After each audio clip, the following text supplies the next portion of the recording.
والعاقبة للمتقين والصلاة والسلام على سيد المرسلين وعلى آله وأصحابه أجمعين أما بعد فأعوذ بالله من الشيطان الرجيم بسم الله الرحمن الرحيم وقال تعالى وأخرى تحبونها نصر من الله وفتح قريب وبشر المؤمنين صدق الله مولانا العظيم وصدق رسوله النبي الكريم ونحن على ذلك من الشاهدين والشاكرين والحمد لله رب العالمين খেলাফত মজলিস কর্তৃক আয়োজিত খেলাফত মজলিসের সাধারণ পরিষদের অষ্টম অধিবেশনের সম্মানিত সভাপতি, খেলাফত মজলিসের আমির, বর্ষিয়ান জননেতা, বিশিষ্ট আলেম, বিশিষ্ট ইসলামী চিন্তাবিদ, রাজপথের আপসহীন সৈনিক হযরতুল আল্লাম হযরত মাওলানা মুহাম্মদ ইসহাক মাদুল্লাহ আলী,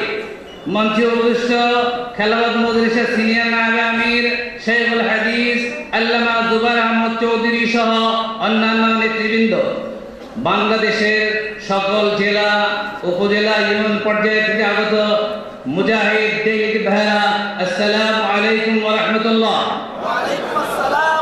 আমরা সকলে অবগত আছি এই সরকার 6 এপ্রিল ঢাকায় আমাদের সাথে কি আচরণ করেছে। আমরা সবাই জানি 5ই মে সেই কালো রাত্রে আমাদের কত ভাইকে এই সরকার শহীদ করেছে, তাও আমাদের স্মরণ আছে, ঠিক কিনা বলেন আমার?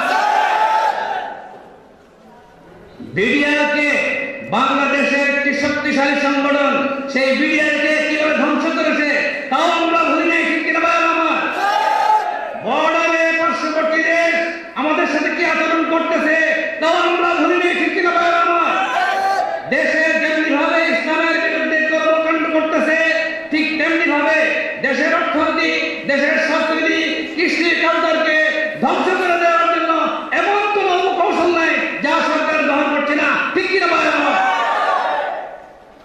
সরকারের পক্ষের দলেরা মিটিং মিছিল করতে পারে, সমাবেশ করতে পারে, কিন্তু দুঃখজনক হলো একটা গণতান্ত্রিক দেশ হওয়ার সত্ত্বেও আমাদেরকে সেই সরকার রাস্তায় নামতে দিচ্ছে না, ঠিক কিনা বলেন আমার?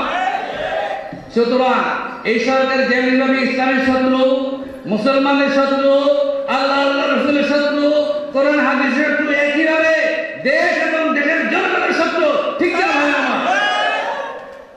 এই সরকারকে যদি আরো দীর্ঘ সময় ক্ষমতা থাকতে দেয়া যায় তাহলে মুসলমানদের দাড়ি টুপি নিয়ে ওলামাদের মসজিদ মধ্যে খানকে থাকাটা দুষ্কর হয়ে যাবে, ঠিক কিনা বলেন আমার?